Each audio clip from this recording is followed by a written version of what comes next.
Hello everyone. How are you doing? Today I'm going to present you about Angkor Wat in Cambodia.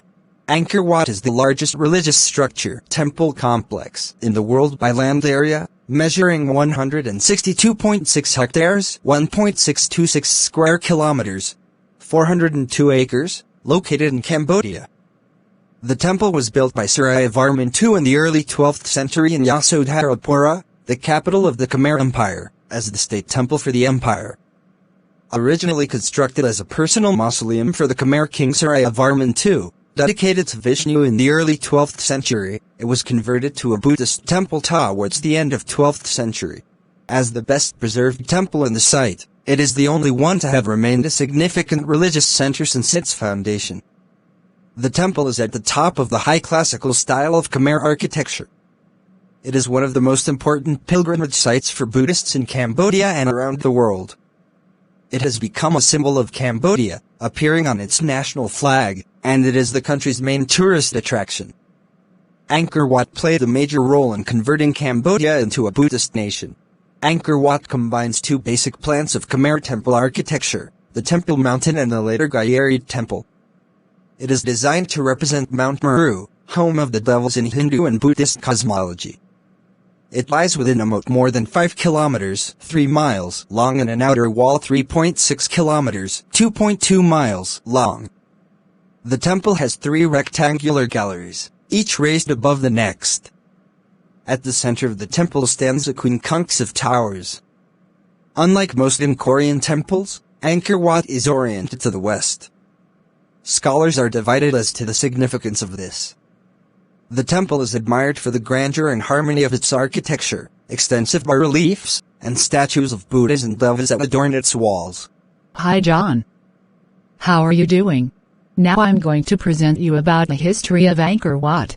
Angkor Wat lies 5.5 kilometers, 3.4 miles north of the modern town of Siem Reap, and a short distance south and slightly east of the previous capital, which was centered at Phuon. In an area of Cambodia where there is an essential group of ancient structures, it is the southernmost of Angkor's main sites. According to a myth, the construction of Angkor Wat was ordered by Indra to serve as a palace for his son Phrekakhet According to the 13th century Chinese traveler Zhu Daguan, some believe that the temple was constructed in a single night by a divine architect. The initial design and construction of the temple took place in the first half of the 12th century, during the reign of Sreyoun II, ruled 1113-c. 1150.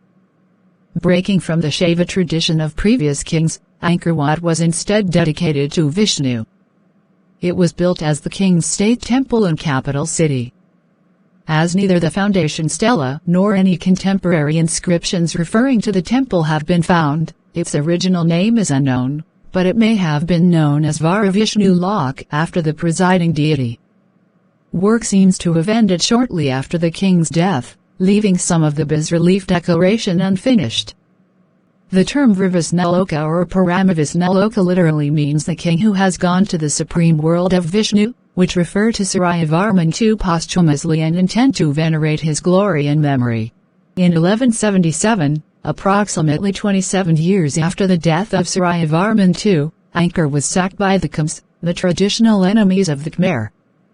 Thereafter the empire was restored by a new king, Jayavarman VII, who established a new capital and state temple, Angkor Thom and the Bayon respectively, which was dedicated to Buddhism, because the king believes that the Hindu god had failed him, a few kilometers to the north. Therefore, Angkor Wat was also gradually converted into a Buddhist site and many Hindu sculptures were replaced by Buddhist art. Towards the end of the 12th century, Angkor Wat gradually transformed from a Hindu center of worship to Buddhism, which continues to the present day. Angkor Wat is unusual among the Angkor temples in that although it was largely neglected after the 16th century, it was never completely abandoned. 14 inscriptions, dated from the 17th century, discovered in the Angkor area testify to Japanese Buddhist pilgrims that had established small settlements alongside Khmer locals. At that time, the temple was thought by the Japanese visitors as the famed Jetavana Garden of the Buddha, which originally located in the kingdom of Magadha, India. The best-known inscription tells of Ukanda Ukazufasa, who celebrated the Khmer New Year at Angkor Wat in 1632. One of the first Western visitors to the temple was Antonio da Madalena, a Portuguese friar who visited in 1586 and said that it is of such extraordinary construction that it is not possible to describe it with a pen, particularly since it is like no other building in the world. It has towers and decoration and all the refinements which the human genius can conceive of. In 1860, the temple was effectively rediscovered by the French naturalist and explorer Henri Mouhot, who popularized the site in the West through the publication of travel notes, in which he wrote, "One of these temples, a rival to that of Solomon, and erected by some ancient Michelangelo, might take an honorable place beside our most beautiful buildings. It is grander than anything left to us by Greece or Rome, and presents a sad contrast to the state of barbarism in which the nation is now plunged. There were no ordinary dwellings or houses or other signs of settlement, including cooking utensils, weapons, or items of clothing usually found at ancient sites. Instead, there is only evidence of the monuments themselves. The artistic legacy of Angkor Wat and other Khmer monuments in the Angkor region led directly to France adopting Cambodia as a protectorate on the 11th of August 1863 and invading Siam to take control of the ruins. This quickly led to Cambodia reclaiming lands in the northwestern corner of the country that had been under Siamese Thai control since AD 1351, Manik Jumsai 2001, or by some accounts, AD 1431. Angkor Wat's aesthetics were on display in the plaster cast museum of Louis de la Porte called Musée Indochinois, which existed in the Parisian Trocadero Palace from c. 1880 to the mid-1920s. The 20th century saw considerable restoration of Angkor Wat. Gradually teams of laborers and archaeologists pushed back the jungle and exposed the expanses of stone, permitting the sun once again to illuminate the dark corners of the temple.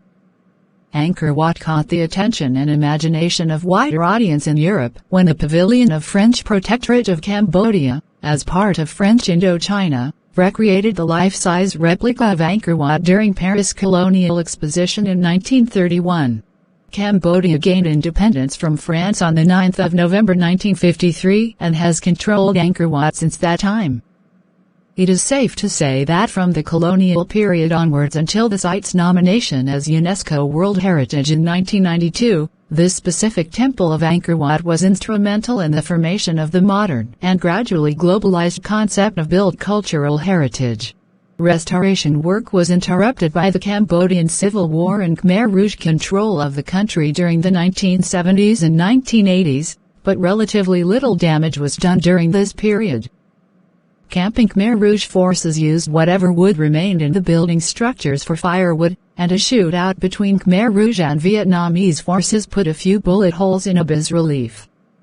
Far more damage was done after the wars, by art thieves working out of Thailand, which, in the late 1980s and early 1990s, claimed almost every head that could be lopped off the structures, including reconstructions.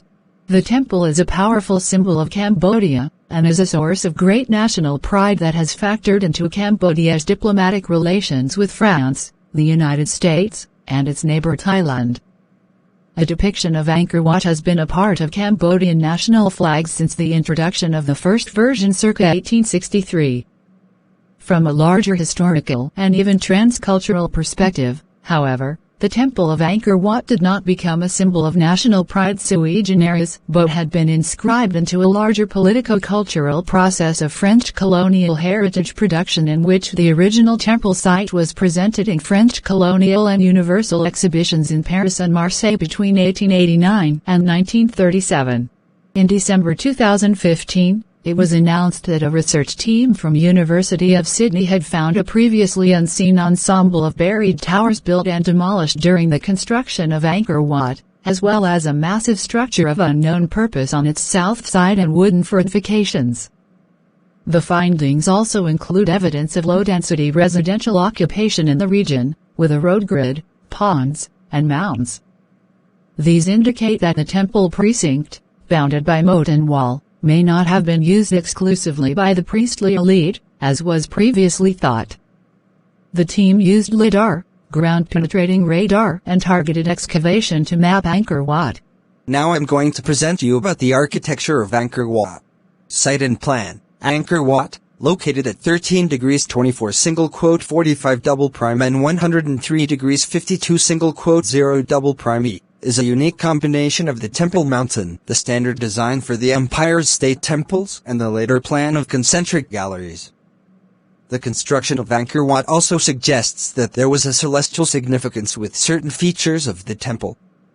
This is observed in the temple's east-west orientation, and lines of sight from terraces within the temple that show specific towers to be at the precise location of the sunrise on a solstice. The temple is a representation of Mount Meru, the home of the gods. The central quincunx towers symbolizes the 5 peaks of the mountain, and the walls and moat symbolize the surrounding mountain ranges and ocean. Access to the upper areas of the temple was progressively more exclusive, with the laity being admitted only to the lowest level. The Angkor Wat temple's main tower aligns to the morning sun of the spring equinox. Unlike most Khmer temples, Angkor Wat is oriented to the west rather than the east. This has led many, including Maurice Glaze and George Coedes, to conclude that Sreyoun Varman intended it to serve as his funerary temple. Further evidence for this view is provided by the bas-reliefs, which proceed in a counterclockwise direction, prasavya in Hindi terminology, as this is the reverse of the normal order. Rituals take place in reverse order during Brahmanic funeral services. The archaeologist Charles Haim also describes a container which may have been a funerary jar which was recovered from the central tower. It has been nominated by some as the greatest expenditure of energy on the disposal of a corpse. Freeman and Jacques, however, note that several other temples have anchored apart from the typical Eastern orientation, and suggest that Angkor Wat's alignment was due to its dedication to Vishnu, who was associated with the West.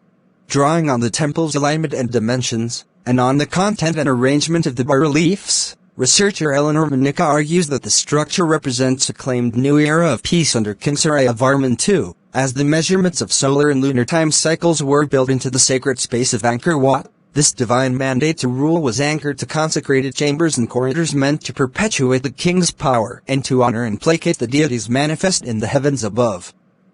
Manica's suggestions have been received with a mixture of interest and skepticism in academic circles. She distances herself from the speculations of others, such as Graham Hancock, that Angkor Wat is part of a representation of the constellation Draco. Angkor Wat is the prime example of the classical style of Khmer architecture, the Angkor Wat style, to which it has given its name. By the 12th century, Khmer architects had become skilled and confident in the use of sandstone rather than brick or laterite as the main building material. Most of the visible areas are of sandstone blocks, while laterite was used for the outer wall and for hidden structural parts. The binding agent used to join the blocks is yet to be identified, although natural resins or slaked lime has been suggested. The temple has drawn praise above all for the harmony of its design. According to Maurice Glaze, a mid-20th century conservator of Angkor, the temple attains a classic perfection by the restrained monumentality of its finely balanced elements and the precise arrangement of its proportions. It is a work of power, unity, and style.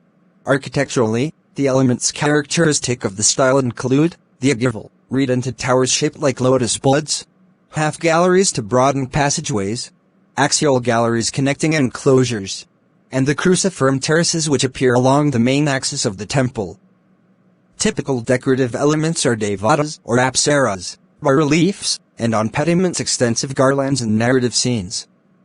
The statuary of Angkor Wat is considered conservative, being more static and less graceful than earlier work.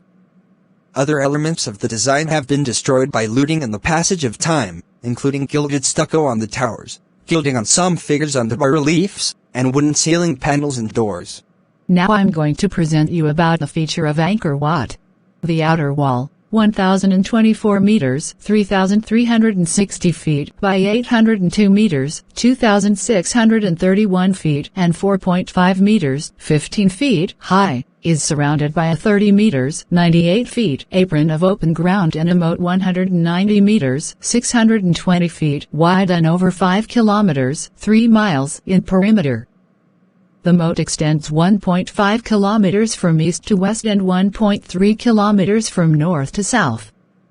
Access to the temple is by an earth bank to the east and a sandstone causeway to the west. The latter, the main entrance, is a later addition, possibly replacing a wooden bridge. There are gopuras at each of the cardinal points. The western is by far the largest and has 3 ruined towers. Glaze notes that this gopura both hides and echoes the form of the temple proper. Under the southern tower is a statue known as Taurich, originally an 8-armed statue of Vishnu, but when the temple was converted to Buddhist temple in the 13th century, the statue was converted to a Buddha statue by replacing its head with the head of Buddha. Originally it may have occupied the temple's central shrine. Galleries run between the towers and as far as 2 further entrances on either side of the gopura, often referred to as elephant gates, as they are large enough to admit those animals. These galleries have square pillars on the outer west side and a closed wall on the inner east side.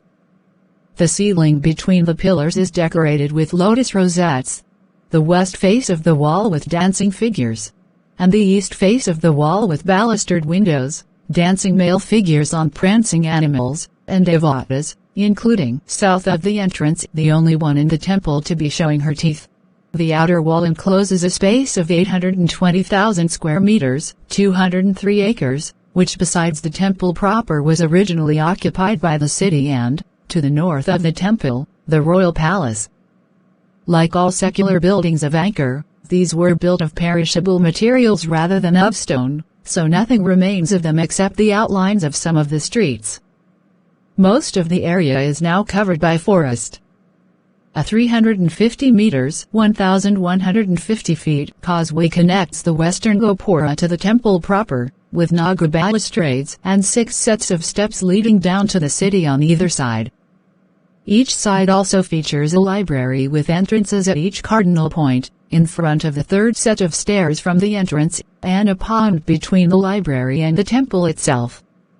The ponds are later additions to the design, as is the cruciform terrace guarded by lions connecting the causeway to the central structure. The temple stands on a terrace raised higher than the city. It is made of 3 rectangular galleries rising to a central tower, each level higher than the last. Manika interprets these galleries as being dedicated to the king, Brahma, the moon, and Vishnu. Each gallery has a gopura at each of the points, and the 2 inner galleries each have towers at their corners, forming a quincunx with a central tower. Because the temple faces west, the features are all set back towards the east, leaving more space to be filled in each enclosure and gallery on the west side. For the same reason the west-facing steps are shallower than those on the other sides. The outer gallery measures 187 meters 614 feet by 215 meters 705 feet, with pavilions rather than towers at the corners. The gallery is open to the outside of the temple, with columned half-galleries extending and buttressing this structure. Connecting the outer gallery to the second enclosure on the west side is a cruciform cloister called Priyapon, meaning the Thousand Buddhas gallery. 8 Buddha images were left in the cloister by pilgrims over the centuries, although most have now been removed. This area has many inscriptions relating the good deeds of pilgrims, most written in Khmer but others in Burmese and Japanese. The 4 small courtyards marked out by the cloister may originally have been filled with water. North and south of the cloister are libraries. Beyond, the second and inner galleries are connected to each other and to 2 flanking libraries by another cruciform terrace, again a later addition. From the second level upwards, devatas abound on the walls, singly or in groups of up to 4. The second level enclosure is 100 meters 330 feet by 115 meters 377 feet, and may originally have been flooded to represent the ocean around Mount Meru. 3 sets of steps on each side lead up to the corner towers and gopuras of the inner gallery. The very steep stairways represent the difficulty of ascending to the kingdom of the gods. This inner gallery, called the Bakken, is a 60 meters 200 feet square with axial galleries connecting each gopura with the central shrine, and subsidiary shrines located below the corner towers. The roofings of the galleries are decorated with a motif of the body of a snake ending in the heads of lions or garudas. Carved lintels and pediments decorate the entrances to the galleries and to the shrines. The tower above the central shrine rises 43 meters, 141 feet, to a height of 65 meters, 213 feet above the ground. Unlike those of previous temple mountains, the central tower is raised above the surrounding four. The shrine itself, originally occupied by a statue of Vishnu and open on each side, was walled, and when the temple was converted to Theravada Buddhism, the new walls featuring standing Buddhas. In 1934, the conservator George Trouvé excavated the pit beneath the central shrine, filled with sand and water. It had already been robbed of its treasure, but he did find a sacred foundation deposit of gold leaf 2 meters above ground level. Now I'm going to present you about the decorations of Angkor Wat. Integrated with the architecture of the building, and one of the causes for its famous Angkor Wat's extensive decoration, which predominantly takes the form of bas-relief friezes. The inner walls of the outer gallery bear a series of large-scale scenes mainly depicting episodes from the Hindu epics the Ramayana and the Mahabharata. Hayam has called these the greatest known linear arrangement of stone carving. From the northwest corner anti-clockwise, the western gallery shows the Battle of Lanka from the Ramayana, in which Rama defeats Ravana, and the Battle of Kurukshetra from the Mahabharata, showing the mutual annihilation of the Kaurava and Pandava clans. On the southern gallery follow the only historical scene, a procession of Surya Varman II, then the 32 hells and 37 heavens of Hinduism. On the eastern gallery is one of the most celebrated scenes, the churning of the Sea of Milk, showing 92 asuras and 88 devas using the serpent Vaisuki to churn the sea under Vishnu's direction. Manika counts only 91 asuras, and explains the asymmetrical numbers as representing the number of days from the winter solstice to the spring equinox, and from the equinox to the summer solstice. It is followed by Vishnu defeating asuras, a 16th century edition. The northern gallery shows Krishna's victory over Bana, where according to Glaze, the workmanship is at its worst. Angkor Wat is decorated with depictions of Apsaras and Devata. There are more than 1,796 depictions of Devata in the present research inventory. Angkor Wat architects employed small Apsara images, 30 cm, 12 in, 40 cm, 16 in, as decorative motifs on pillars and walls. They incorporated larger Devata images, all full-body portraits measuring approximately 95 cm, 37 in, 110 cm, 43 in, more prominently at every level of the temple from the entry pavilion to the tops of the high towers.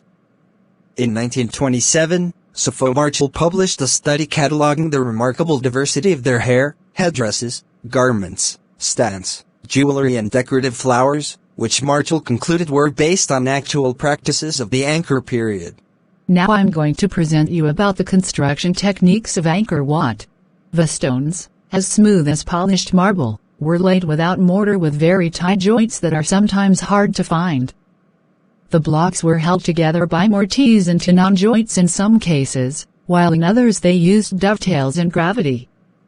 The blocks were presumably put in place by a combination of elephants, choir ropes, pulleys and bamboo scaffolding.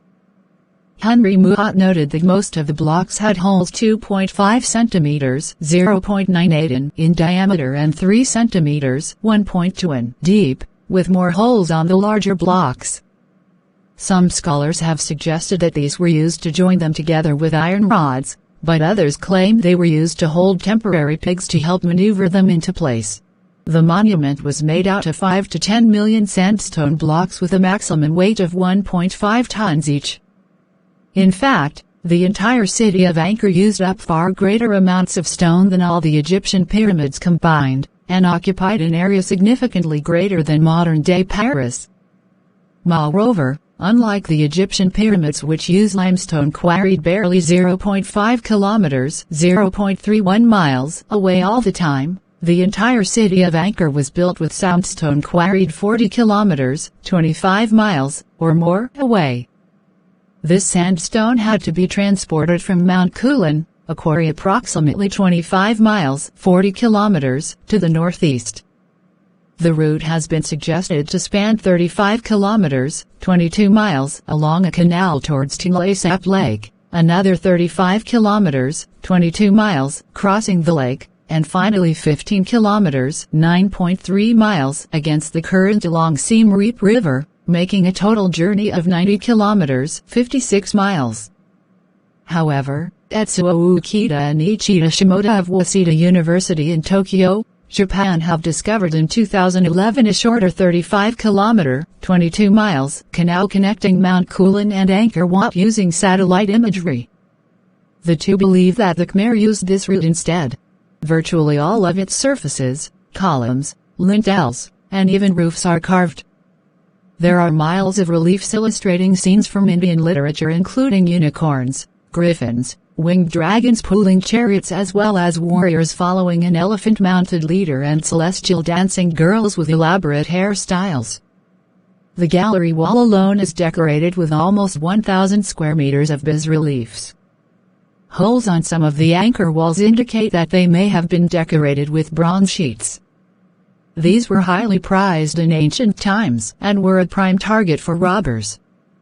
While excavating Ka'ureho, Alex Evans, a stonemason and sculptor, recreated a stone sculpture under 4 feet (1.2 meters). This took about 60 days to carve.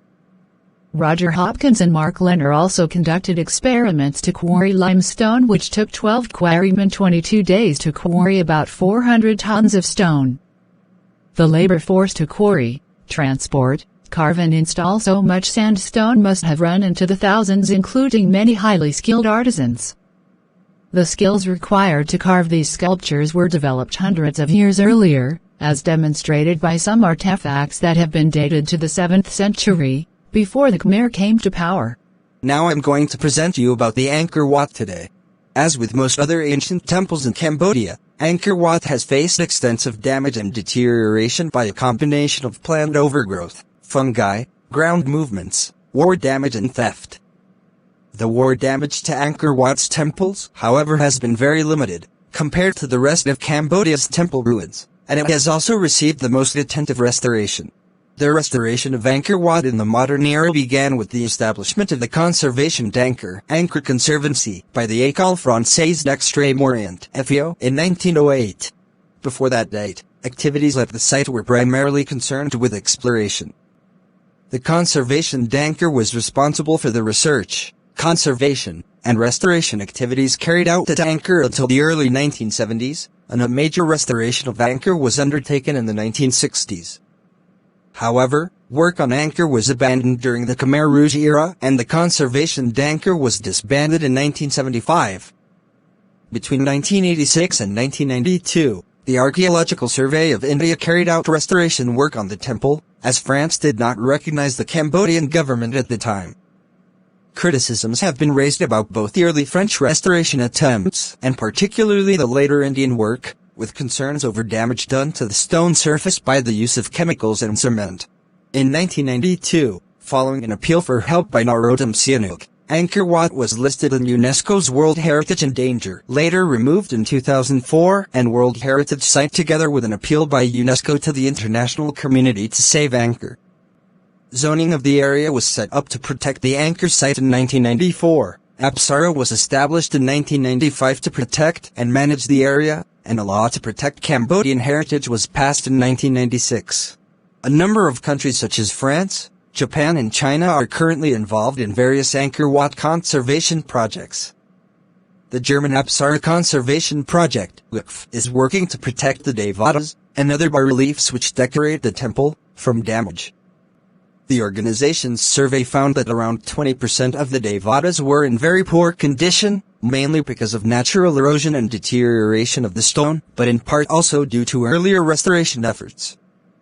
Other work involves the repair of collapsed sections of the structure, and prevention of further collapse. The west facade of the upper level, for example, has been buttressed by scaffolding since 2002, while a Japanese team completed restoration of the North Library of the outer enclosure in 2005. World Monuments Fund began conservation work on the Churning of the Sea of Milk Gallery in 2008 after several years of studies on its condition. The project restored the traditional Khmer roofing system and removed cement used in earlier restoration attempts that had resulted in salts entering the structure behind the bas-relief, discoloring and damaging the sculpted surfaces. The main phase of work ended in 2012, with the final component being the installation of finials on the roof of the gallery in 2013. Microbial biofilms have been found degrading sandstone at Angkor Wat, Preah Khan, and the Bayon in West Prasat in Angkor.